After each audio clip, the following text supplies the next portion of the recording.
Hello everyone and welcome back to another video on the channel, and today we're going to be continuing my 13 Days of Halloween series with Five Nights at Freddy's. This is the much anticipated adaptation of the video game of the same name, a video game that I actually played the first 4 or 5 games up until Sister Location in a theater actually, so I am a fan of this series, and you're really going to have two audience members going into this film. People who have played the games before that's going to understand all the Easter eggs and references, and those who haven't played the games that is going to get an experience that's all new to them as an audience member. And unfortunately, I do think that this movie is disappointing on both fronts. But that's not to say that I hated everything about this movie. Honestly, as a fan of Five Nights at Freddy's, I found a lot to enjoy about this movie, which I will be getting into spoilers as to why I ended up a little bit disappointed in this film by the end of it. So if you've not seen Five Nights at Freddy's in theaters or on streaming, because it is released on both this weekend, go check it out and then come back and let's just get into all these spoilers of this film. This movie follows Josh Hutcherson as Mike. He's a troubled security guard that is dealing with a custody battle with his little sister. You know, he lost his parents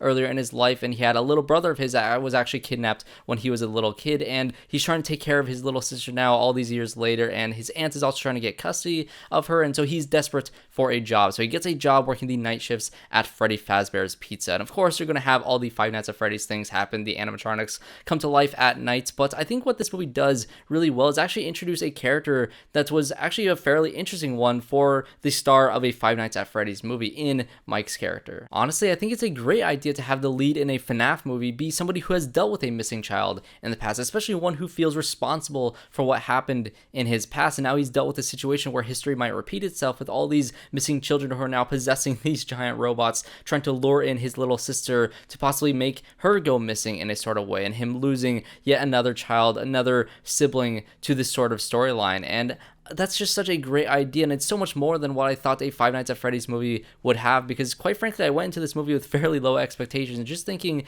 was going to be a fun, goofy, horror movie more geared towards younger audiences, and that's what this movie turns into for the last half of this movie. But when it teases me with this great idea and this character that is genuinely likable and interesting, that's somebody that you actually want to root for, I wanted this movie to be a lot more than what it ended up being. And there's genuinely a lot to love about the production design and the direction of this movie, especially for the first half of this film, because as soon as Mike steps into Freddy Fazbear's Pizza and you get to see this entire set and this production brought to life in a very faithful manner, it was just so satisfying to see as a fan of the franchise. And the animatronics themselves looked great. I know they did a lot of it practically, which is still kind of baffling. Like the way that they move and the way that they look was just really genuinely great in terms of how it compares to the video game itself. I was so pumped to see it all brought back to life with a character that was really interesting. But when we get into the second half of this movie, I think it loses a lot of the nuances and a lot of the, I guess, really interesting storylines that the movie started off with. But before I get into the second half, I want to talk about the dream sequences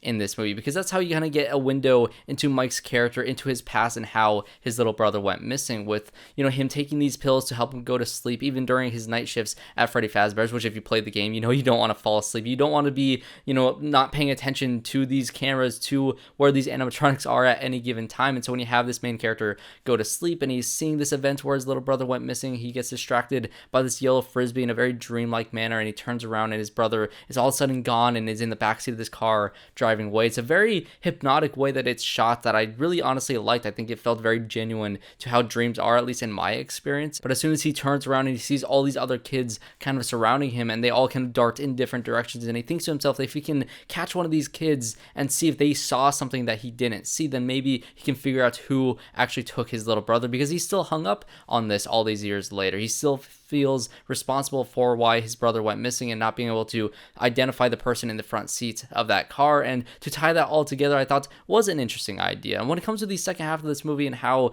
this storyline kind of concludes itself, I think the idea is there on paper. I do like the idea that William Afton is responsible to the kidnapping of his little brother all those years ago, and then he stumbles upon this place, this new job, where he finds out that the person who kind of ran this place into the dirt, the person who kind of caused all these things to happen, was also responsible to his own inner trauma with his own brother going missing. And there is a lot of great ideas with this character in this film and how the dream sequences are shot, and the production design especially of this film, that I thought was really satisfying. And I've seen a lot of criticisms of this movie saying that it had a slower pace or that it was kind of boring for the first half of this movie, and I have to kind of push back against that, because that's kind of how the games are. If you play Five Nights at Freddy's, the first couple nights are really quiet and slow, and it builds that tension up until the moments where these animatronics animatronics start moving around a lot more often. You know, you're just sitting there one night and you see the little curtain is closed on Foxy, and all of a sudden you flip back to that camera and it's open and you have no idea where in the world Foxy is. And I think this movie does a good job, especially in that first half, illustrating that sort of thing, where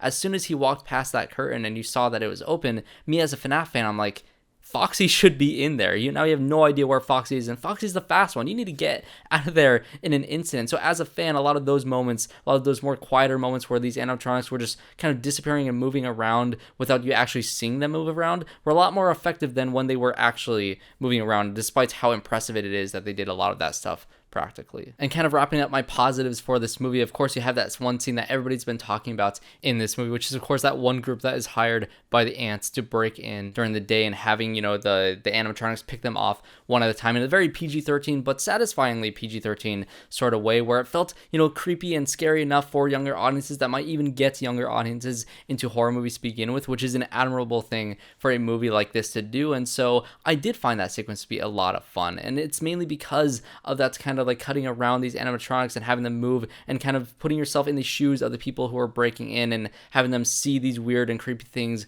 going on in this place. It's very slowly creeping up on them, and that was satisfying. I actually did really like that scene. And the other positive I have is, of course, Matthew Lillard as Steve Raglan, or as you find out is William Afton by the end of this movie, which I do think was a fairly predictable twist to figure out. But either way, him in the suit at the end of this movie going after all our main characters was very satisfying to see. And the way that all the other animatronics kind of turned on him, ended up taking him and his soul instead of the little girls by the end of the film, I do think was also a satisfying moment, and did kind of set up a sequel that they can possibly have with this movie of him being killed and him being stuffed into the suit for a possible second movie. But like I said, I was overall disappointed in this movie by the ending of it. And yes, I already had all these positives for this movie that I already talked about, but it's the subplots in this movie, and I think the tone and the way that this movie was exactly what I kind of feared this movie to be, which was just like a silly, goofy horror movie more geared towards younger children. And it's not that that's necessarily a bad thing. Obviously, this movie is going to be geared towards kids, and it wasn't going to be an R-rated slaughter fest. Of course, they weren't going to do that with a FNAF movie that's,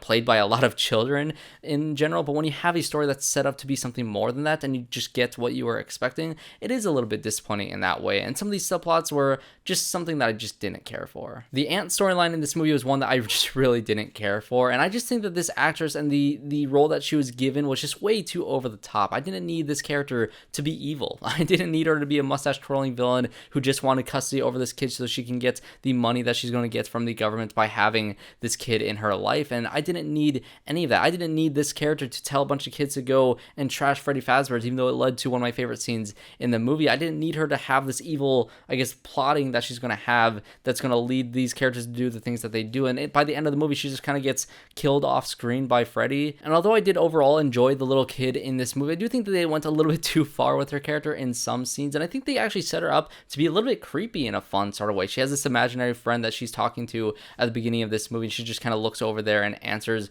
questions that kind of relate to how Mike is trying to, be the adult in her life. And honestly, I think there was a couple lines that she had, or a couple times where she turned to her imaginary friend, that felt a little bit creepy and off-putting, and I wish they utilized that more when she actually got to the animatronics, because as soon as she gets to Freddy Fazbear's and she sees these animatronics and says that, she's making friends with them, and that is in line with the character having these imaginary friends, but then really quickly, immediately you get to see her surrounded by all the animatronics, and Josh Hutcherson's character finds out that these characters are actually possessed by the missing children from the 80s, and it's just found out in an instant, and he's just okay with that. He just kind of accepts that in an instant and doesn't question a lot of those things, oh yeah, ghosts are real, you're seeing these things be possessed, these giant animatronics be possessed by the ghosts of dead children. You just kind of shrug it off, and I wish she just kind of was saying that was the case, and then you never got to see them move, or at least Josh Hutcherson's character never got to see them move, so he just thinks that his sister is slowly being lured by some otherworldly presence that's really creepy and off-putting, instead of just seeing the animatronics move around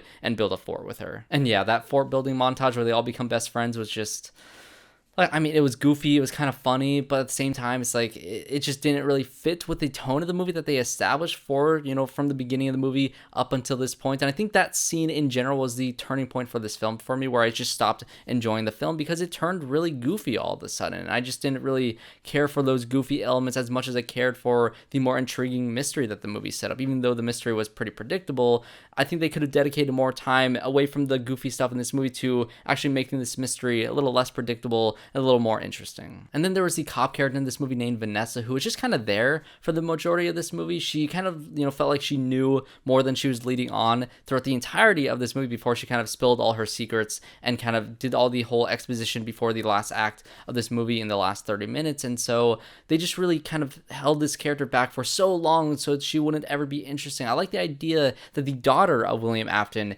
is in this movie, and you have her that kind of know what her father did, or at least suspect what her father did, and knows that these animatronics are, possessed by these dead children, and she doesn't really tell him that this is the case and kind of lets him go into this place with his little sister and just kind of causes all the problems in this movie when she could have just told the truth a lot earlier on and prevented all of the pain and suffering that happens in this film. It was just a frustrating character to have in this film, even though I think the idea of it was interesting, and I just wish the movie didn't try to keep it a secret for so long in this film. And like I said, from the points where they build the forts to the end of this movie, I think you see the animatronics move way too much. I think that took a lot of the horror out of the entire series, because I've always thought in the Five Nights at Freddy's games, the scariest part about them was not knowing where the animatronics were. What you make in your imagination is always going to be worse than what you physically see. And I noticed that first when I played the VR FNAF game, where you actually get to see Chica move through the cafeteria, and it's like, I don't need to see her move. I just need to flip to the camera and just see that she's there now when she wasn't there before.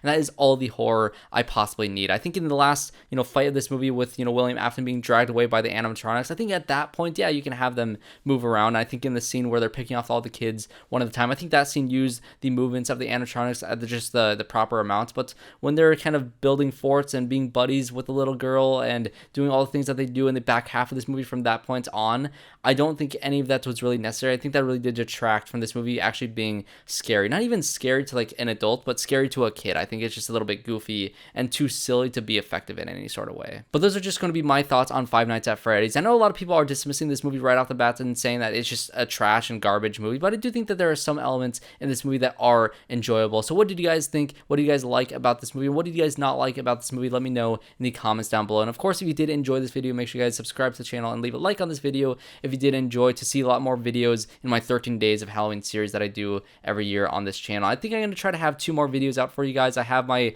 breakdown of the Exorcist trilogy. The original Exorcist trilogy came out very soon. I'm going to try to do Mike Flanagan's first film, Absentia. I think I want to review that as well. But besides that, that's going to be it from this video. If you did enjoy, like I said, leave a like, comment down below, and subscribe to the channel to see more reviews just like this one. I hope to see you all in my next one.